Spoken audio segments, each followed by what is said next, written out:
Welcome in. It is day 261, and you're speaking to the Meeples Champion. And this is the first time I'm wearing the blue shirt from my new Meeples Champion shirts. I'll be wearing these to the 4 days of PAX East coming up from March 23rd to March 26th as I make my way around, primarily for myself, playing in games, trying to make sure I can go and check out what's new coming out. I'll check out the video game side a bit, but I'm more there for the board game side.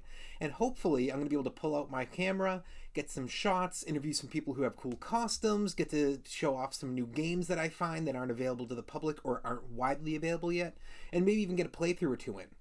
So if you see me in any of these shirts with the new Meeples Champion logo on them, feel free to stop me, say hi, and if you want to jump into a video and talk for a couple minutes about a game you love, feel free to ask. Well, today we are going to be going over, again, our number 261 video. The game we're talking about is Untamed Feral Factions. Now, this is a Kickstarter that I got quite a long time ago, and I honestly haven't had a chance to really truly break it out. I've been trying to review this for a long time, and I just never have the right group of people together to test try the game out. So today I sat down, pulled the whole thing out, and really did a read through of the rules. I played through by myself. I'm really excited to eventually get this one out with other people, but I'm going to give you a concept of what the game is. I feel the game is a mixture between Smash Up and your classic Yu-Gi-Oh! Or Magic type decks. Now, the idea of Yu-Gi-Oh! Or Magic being you're going to have your deck of cards, you're going to shuffle them up, you're going to draw, and you're going to be having your setup of what's in front of you that you play to, and you're attacking directly the other person. Now, in this, like Smash Up, you're going to be combining decks. The game comes with 10, and you're going to be combining 3 decks together to make your particular faction. Now, when you do this, you're going to be getting your different animals, you're going to be getting strongholds, items, and you're going to be getting your legendary animal. Now, as you play these out, the strongholds are important because essentially you start with so many strongholds and you draw cards based on the amount of strongholds that have been destroyed.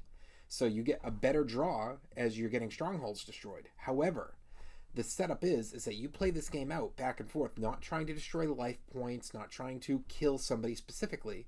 You play until either you've wiped out all of somebody's strongholds, at which point they lose, or you have somebody draw the last card from their deck. When there's nothing left to draw, they lose. So it's a pretty cool game. It's a nice concept. I love the art and everything in here, but we're getting a little ahead of ourselves. Why don't we jump into 7 categories? Let's actually rank these on our thumbs ups, thumbs downs, and see where they end up for us.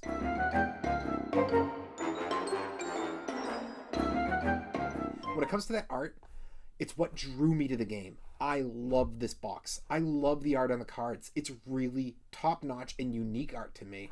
It's a thumbs up.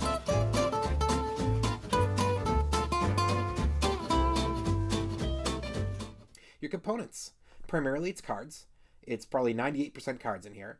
And the cards are really good quality. I don't worry about them wearing. They're not easily going to tear. They're not floppy. These are good quality cards. A good 4, maybe even a 5 out of 5. As far as the rest of the components go, you're dealing with your markers for your numbers, and these are a little bit in cardboard, a little bit in wood, and they're all great quality. So, thumbs up. Your price. So this one wasn't expensive. I want to say I dropped, even with shipping and everything else, at most $50 on this. So you're probably looking at it normally being a $30 price. It's more so the issue of availability. This did not take off. This was it barely got through as a Kickstarter. It's never ended up in stores. I've never seen it at a convention, which makes it great because it's a unique game in my collection that other people haven't seen before.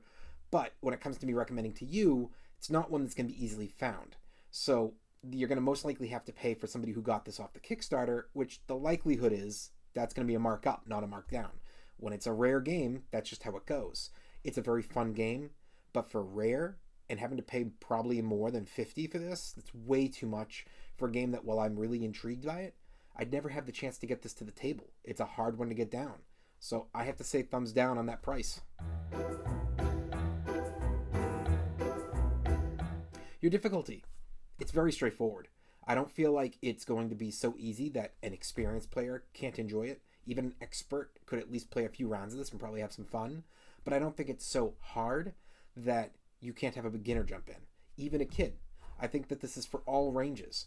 It's going to be up to what you're interested in. It's going to be up to where your experience level is as far as, hey, are you able to pick up games quick? Some 10-year-olds can, but not everybody can. And that goes from 10 to 20 to experienced to expert.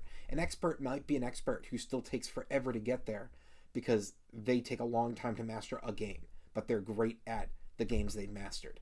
So for me, this one should strike for everybody. It's a thumbs up.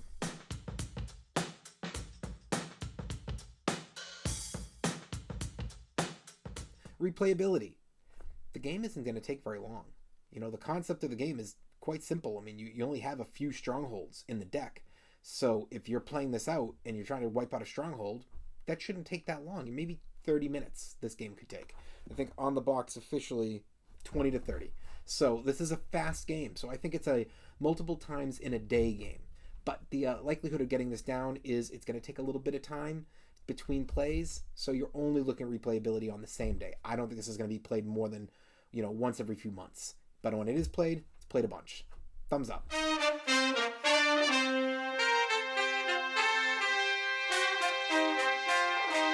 The keys to victory. So the keys to victory are one of two. You can either go after the strongholds, or you can try to help waste their deck. If you're playing defense and you're trying to make sure that you can draw as few cards as possible, because by giving up a stronghold, that's going to cause you to draw faster. Or by destroying cards, you might have certain abilities that allow you or to force somebody else to draw faster. But the thing I don't like about that is you need to destroy strongholds to wipe somebody out, or they need to draw their last card, which happens as a result faster from destroying strongholds. Kind of just pushes you over into this very condensed, got to destroy the strongholds. And that's what it comes down to. It's not a bad thing. There's routes in there, but the keys are limited. So while I think it has some really cool ability, and maybe I'll change my opinion after getting some more plays of this in, for now, I think that that's really been pigeonholed, and it's not fair to say they have multiple keys when the keys all need the same piece. Thumbs down.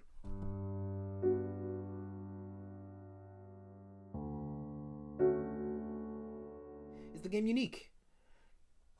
I compared this to being something between Smash Up and, I would say more Yu-Gi-Oh! Than I would say Magic. Reason being is Yu-Gi-Oh! Was really big about having different styles through the years, meaning that sometimes it was all about life points, sometimes it was about destroying certain cards. This game to me is not unique. It has got a really cool way that it has approached it, and it's got a really cool theme, but in general, I don't think it's a unique game. It definitely is a little different than those, so it's not a copycat, it's just not necessarily unique. Thumbs down. Overall, what do I think? I think it's a cool game. I'm excited it's in my collection. I really do want to get this more to the table and see if I can figure out how much variability it has. That being said, I don't think this is one that I'm going to say go out and buy. If you so happen to see it and you have a chance to play it, give it a try. Maybe it hits for you. But for me, it's not one that's going to be added to your collection. It's just one that you want to, if you have an opportunity, give it a try so you can have a little variability in the games you've played through the years. And be aware of a game like this when you see Kickstarter, because it might be one that's worth your time there. But once it's post-Kickstarter, if that doesn't blow up and make it into stores, I think a game like this can be forgotten about. Don't put too much money into a post-Kickstarter if it's not necessarily a blow-away amazing game. If it was that good, the likelihood is that game would have ended up getting a relaunch in Kickstarter or ending up in stores.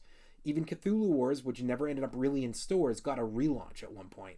So games get a relaunch. So look for that if it's that good. And if it's not that good, then you're not going to see the relaunch, you're not going to see it in stores, and that'll help make the decision to just bypass it. Well, it has been day 261, and we've been speaking about the game Untamed Feral Factions, and you've been speaking to the Meeples Champion. Like, share, subscribe, and if I can find this game on Amazon, I'll add the link below so that you can add this game to your collection. Until next time, I'll talk to you tomorrow.